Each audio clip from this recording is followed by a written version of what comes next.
كيف نقرأ هذا العدد مهما كان كبير؟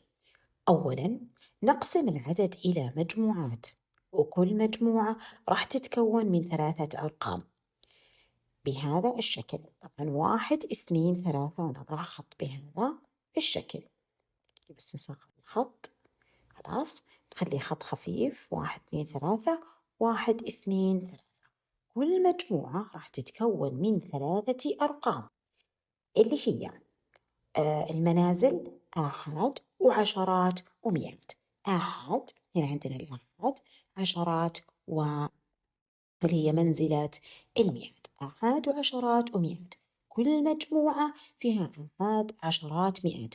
ولأن الآحاد والعشرات والمئات راح تتكرر في كل مجموعة، إذا أنا راح أسميها دورة. راح أسميها إيش؟ راح أسميها دورة. طيب دورة مين هذه؟ أول شيء إحنا راح نسميها دورة الوحدات. دورة الوحدات اللي هي تتكون من آحاد وعشرات ومئات. الدورة الثانية اللي بعدها راح تكون دورة الآ. دورة الآ اللي هي مين؟ دورة الألوف. دورة مين؟ دورة الألوف. والدورة الأولى اللي هي دورة الوحدات. الدورة الأخيرة راح تكون دورة الماء. مين دورة ماء؟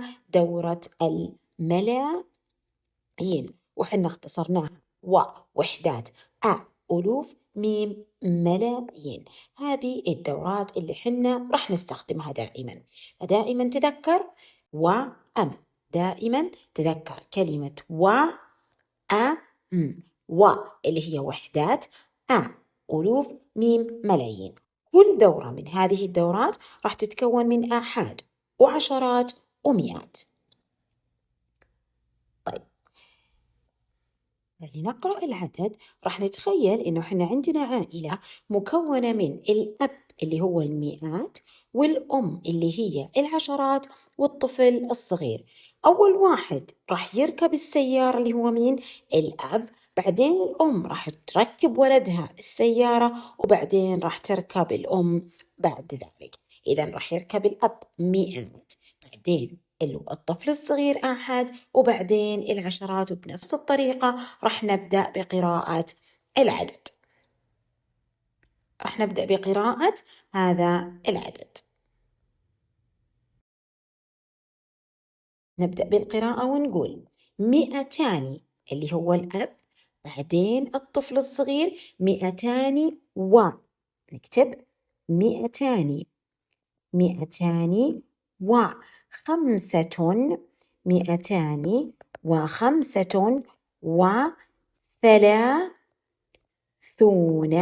من عائلتهم؟ مليون. 235 مليون وستمائة، وسبعة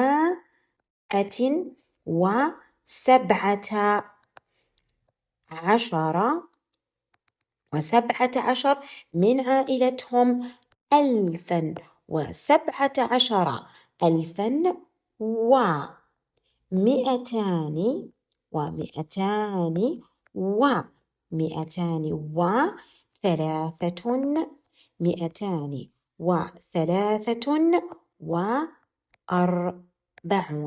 243.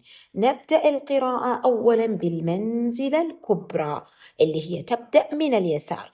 القسمة تكون من اليمين، نقسم من اليمين، والقراءة تكون من اليسار من أكبر عدد.